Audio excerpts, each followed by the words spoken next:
Tracing Your Family Roots. I'm Chuck Mason, and with me today as both my co-host and guest is Janell Blue. Janell's president of the Mount Vernon Genealogical Society, which is our sponsor. And we're going to talk about getting to know your ancestors. Many people just get involved in collecting names, dates, and places, and they don't really dig into really who their ancestors were. What did they do? Where did they go to church? What did they do for recreation? Things like that. So, we kind of want to answer the old newspaper questions of who, what, where, when, why, and how. So we're going to talk about Janell's great-grandfather. All of my great-grandparents were gone long before I was born. What about you? Well, this grandfather that I'm going to talk about died long before I was born as well. So I never knew him. I lived in that area where he was born, and I have a picture of him so that you can kind of get a feel for who he was. He looks like a pretty nice guy, and honestly doesn't look much like a Texas rancher or farmer, but in that picture, but he was just a regular, everyday, everyman kind of guy.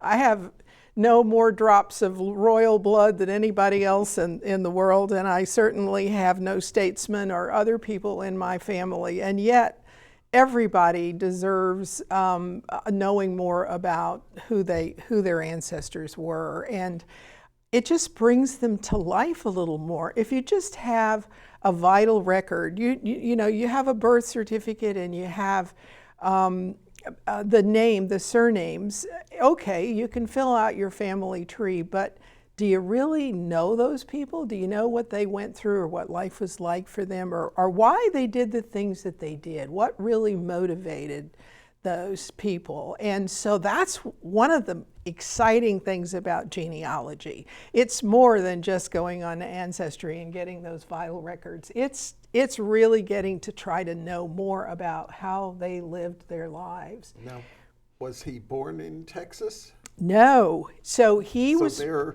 That starts the mystery. Yeah. So I did the vital record stuff. So I have a chart here. I'll show it to you.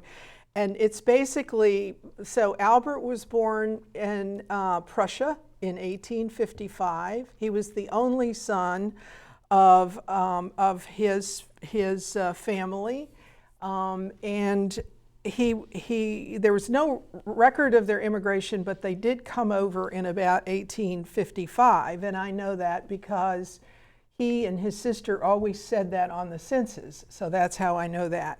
He married Mary Molly Prunier.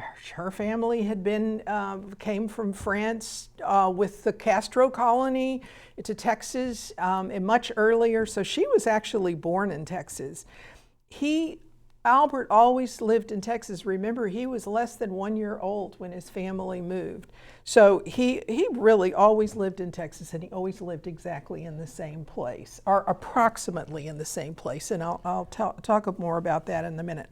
And that was in an area outside, at that time, of the city limits of Houston. It was northwest Houston. It's all part of the city now. But in those days, that was really the country. I knew that he was an evangelical German Lutheran, and that is so helpful because then you don't need to go to the Catholic records, you don't need to go to the Quaker records. It's always going to be in those Lutheran churches. And by the way, that church that he went to when he first came in 1856, say, that church is still there today, and I was actually confirmed in that church. Yeah. So you would think that I would know a lot about this man because there were 3 generations that lived right in this community that all went to the same church, or he didn't go there for the whole time he was living, but for part of it. And his sons all continue to live there. But one of the things I found with my family is if nobody will tell the stories, then you don't have a way of knowing. My father's father, he told a few things, but I knew practically nothing compared to my mother's father, who talked about his parents coming over from Scotland and told stories and all. But even after I had an interest, I really wasn't doing genealogy, but after my grandmother died, my grandfather moved to Virginia Beach with his daughter and family. And at one point I was talking to my aunt and I said to her, I asked her something about my grandfather and the family and all, and what she might know. And she said, I've tried to get him to talk to me, and he just won't do it. Right, right. Well, I just think that the immigrants, the original immigrants, were happy to just be here. And besides, this man, he was a baby when he came. Yeah. But then, after that, I think it's just that everybody took it for granted. He basically divided up the property later in his life, gave it to his kids, and so it's like, well, everybody knows this except. 3 generations later, I didn't know it. And I wanted to know more about him.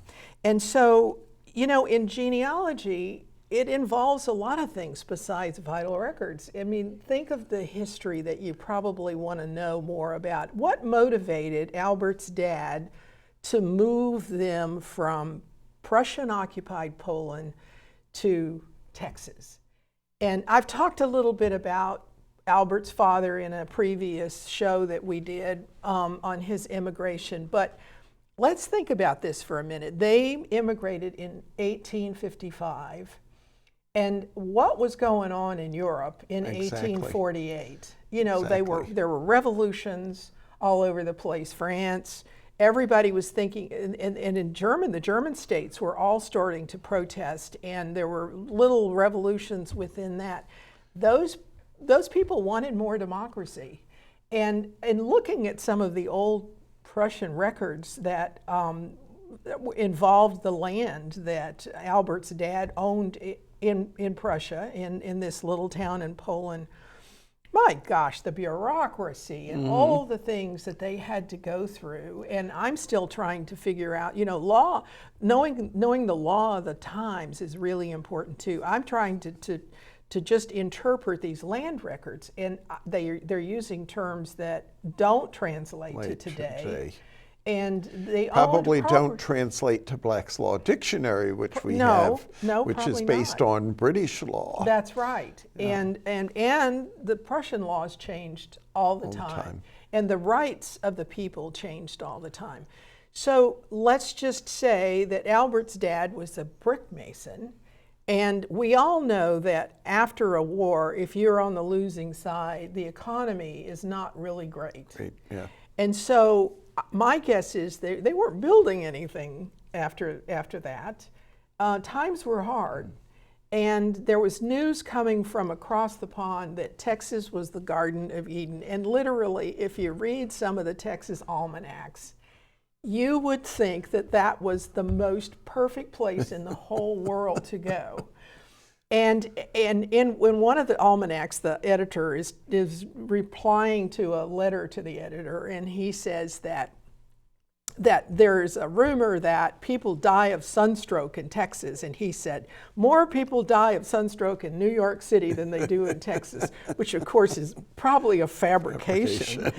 But anyway, so why did they move? What were the motivators? Well, you just look to the history of Prussia and you can figure that out. Well, I did work for somebody. They were trying to find where their family came over from Germany. This was in the 1870s when, as soon as a boy hit 18, they were snatching him, putting him in a uniform, giving him a gun, and sending him off to war. And when I actually found the family, the oldest son was not Christian on the passenger list. He was listed as Christina, a female. And, I've wondered, were they actually having to have him disguised as a female to get him out so he didn't have to fight in the war. So history plays such an important part in why a lot of things happened, why our ancestors did the things they do. Another thing that I read a book called Coming to America, and it talks about the various decades and coming over and what the ships were like and what the conditions were. And I read this book and I thought, why? Because my one set of great-grandparents came over from Scotland. Why in the world did they leave Scotland? Were things, I understand why the German ones came over because, but why did they come over and endure the conditions they probably endured on the ship to get here in the 1880s? It just, so history is so important. Right, because it really does give you some understanding of that. And the other thing is that Texas at the time, had a lot of public land available. Yes. And you didn't have to go through all of the bureaucracy that was going on in Prussia. And my ancestor didn't take advantage of what some of those lands were because they weren't the prime anymore. Those had all been taken. And so he would have wound up in, West Texas somewhere and preferred to stay in the Houston area.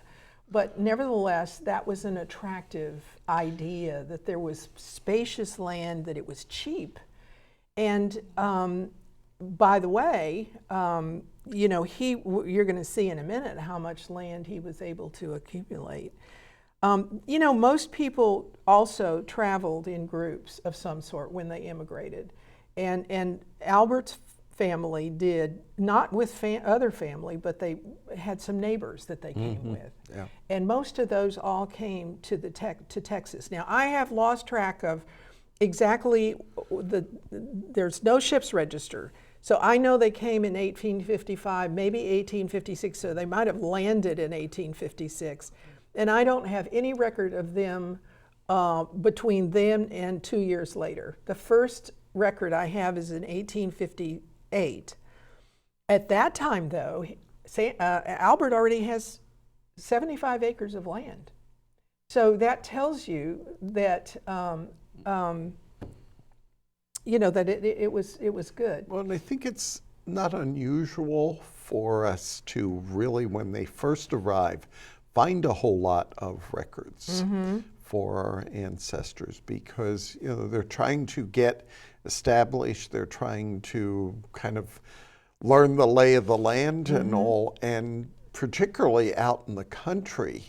My ancestors that came into Philadelphia, yes, they've started out, or they had city directories. So that's the first real record that I find of them is city directories. But again, that's actually a couple of years, well, marriage record is the first thing because they married when she came over and to Philadelphia. They were not married in Scotland. But then, the next thing is city directories. But it took anywhere from 6 months to a year for them to gather that information and publish it. So it's really, they married in 1887. It's 1889 before I find them in a city directory. And of course, fortunately, we've got those city directories for them because the 1890 census is gone.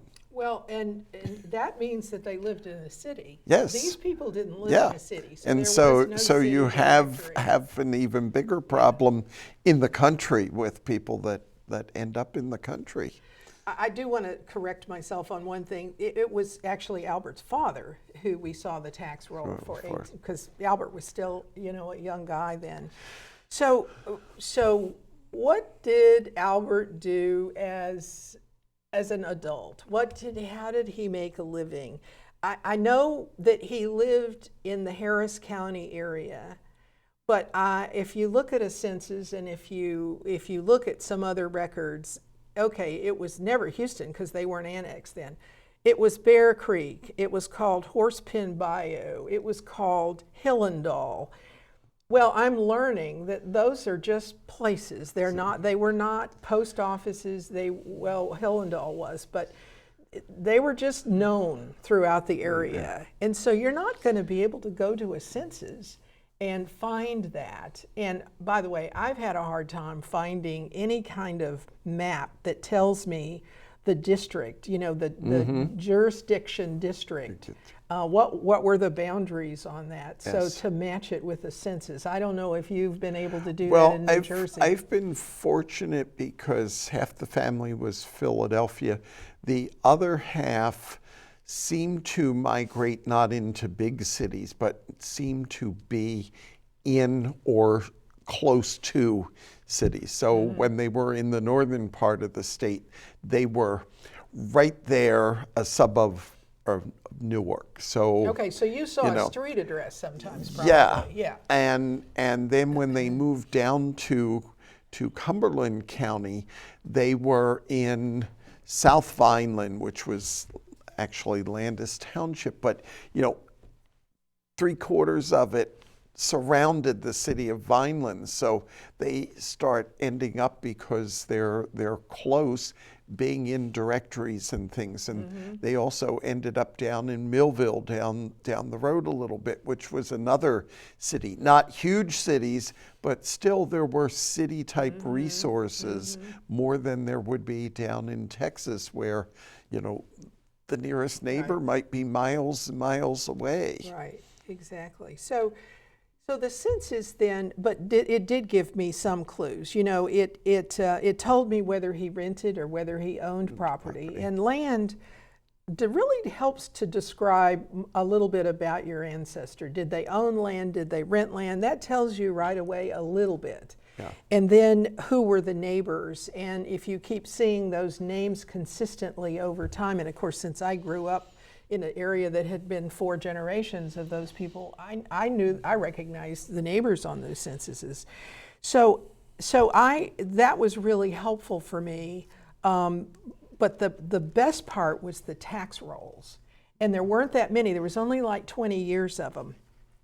But I'm going to have something to put up to show you the tax rolls, because in 1874, Albert was 17 years old, and the tax roll showed that he owned 73 acres, that and I don't know whether that 73 might be the same property that his father had, or whether it's different. But anyway, he had 2 horses. My guess it would be different, because they probably would not want to be paying taxes, double taxes on the same piece of land. For inheritance, you mean? Or no.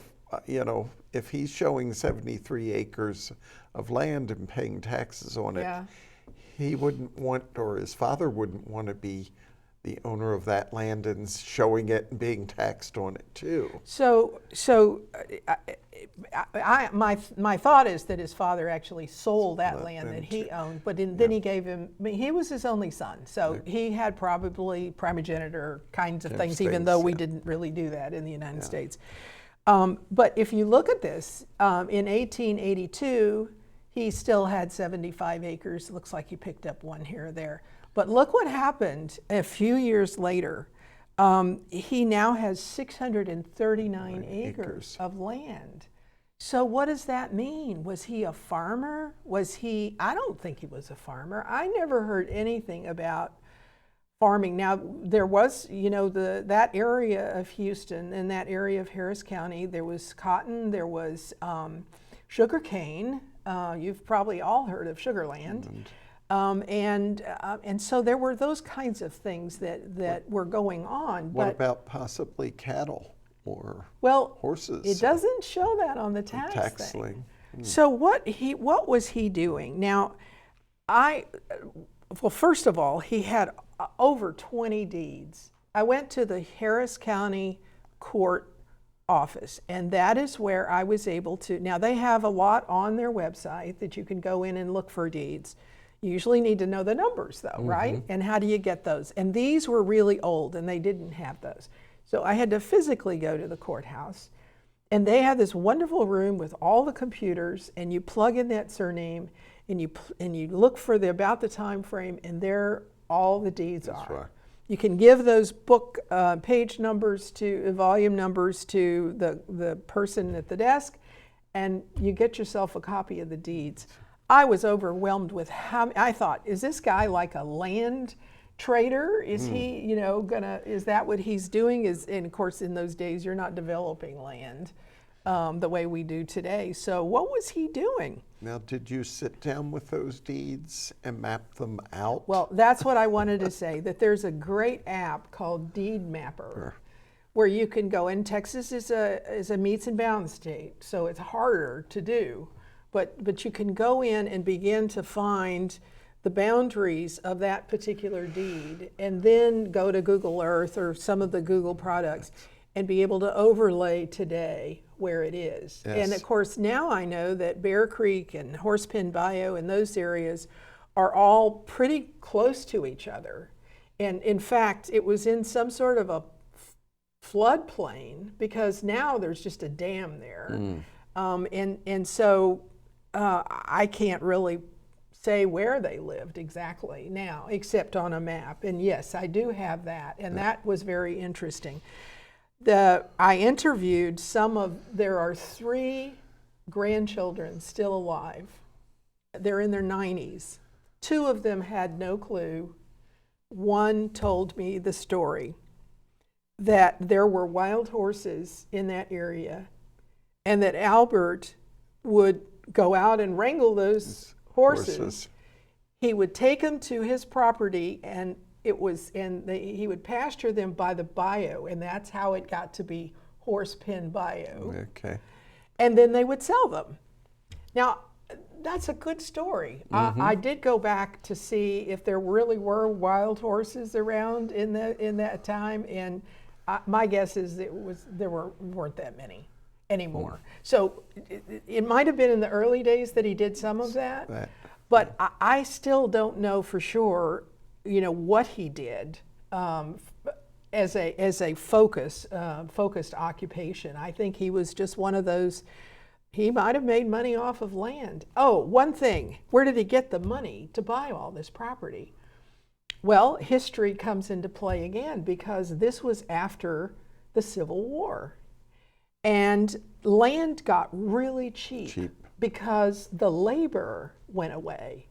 And all these landowners had to sell their property.